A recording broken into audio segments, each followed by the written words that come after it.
Hello and welcome back. My name is Andrei, And I'm Dominika. and we're back again with another reaction to. Stevie Winwood with Dear Mr. Fantasy. Okay. Okay, this is our second Stevie Winwood song. The one we've done, it was from the 80s. This one is Valerie. Valerie. This one was released in 67. I believe. And at the time of that song was released, Stevie Winwood was in an English rock band called Traffic, I believe. And I do know that from James, who requested the song. Thank you very, very much. Thank you. And we also know that this was the first band you were able to see live. So well done, you. Probably a lot of memories. Although this performance is from 2007. And we checked a little bit about the song itself and the lyrics, and it's quite interesting, right? What we learned. But I want to listen and then talk about it. Okay, let's go.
Oh my, this guitar solo felt very classic. I don't know if that makes sense. It was like, I don't know how to explain it, but it's like a solid classic guitar solo in a rock song. Okay. Probably I don't make any sense. I just want to say, kind of, if reference to the lyrics a little bit. So we learned that song in Mr. Fantasy. So it's about the tormented musician who is public. So it's sung from the public point of view. Play us a tune, make us happy. So basically, demand for entertainment. Although the musician is not necessarily in a happy place to do that, but continues to do that to please to please the public. And the question I actually have two. Two questions. Two questions. Is it him who wrote the song? I guess, yeah. And the second one, is it from his own experience? Because learning that song is from 1967, he must have been a very young guy then, a very young musician. The band he was in the traffic. It's from 1967. So I'm just thinking, was it? Probably, yeah, it could be from his experience or what he. It wasn't a necessary question to you, but I'm happy with it. I'm not expecting you to know the answer. Well, I'm thinking from his observation, you can gather these kind of things really quickly when you try to be new or you just new in the music kind of. And everybody demand probably, you have someone just do this, do that, and you try to please everyone. The public like this tune, you have to do like this to sound like that, to work. That's why when he started, he was just having already this kind of put it in his. So yeah, Mr. Fantasy, do what we ask you to make everybody happy. To make us happy, yeah. So you kind of answered it's not my question. it's not a thing someone in the public, because you say he just started. But when you start music, you have some people behind you, someone, and they guide you. You have to do like this public like that. You have to go crazy, or these kind of things. You have to sell your soul a little bit when you're starting, isn't it? You don't always do what you want to do. You sometimes. I believe it's like that in so many cases, not all the time. But I don't know which band and which one kind of.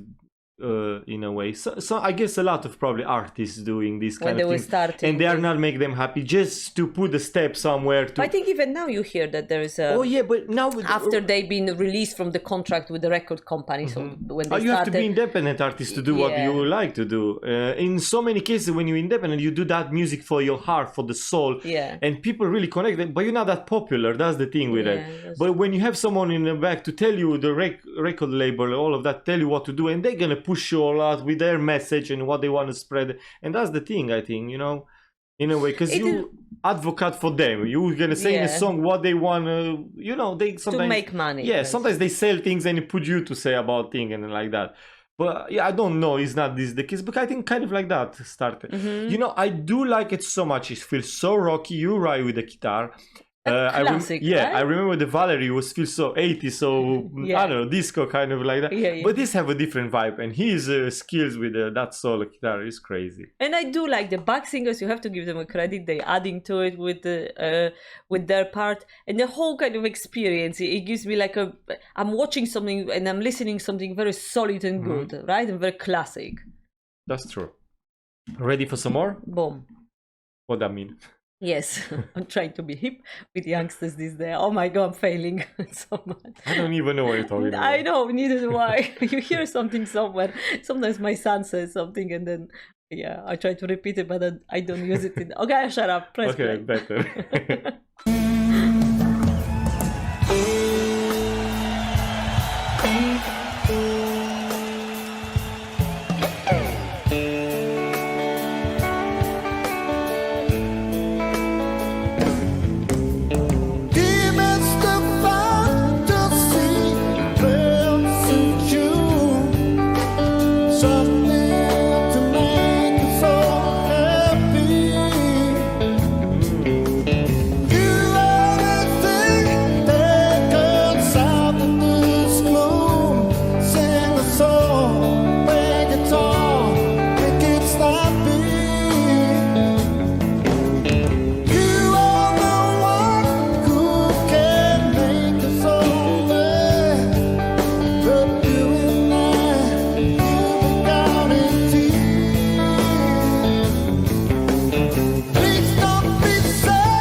Good job.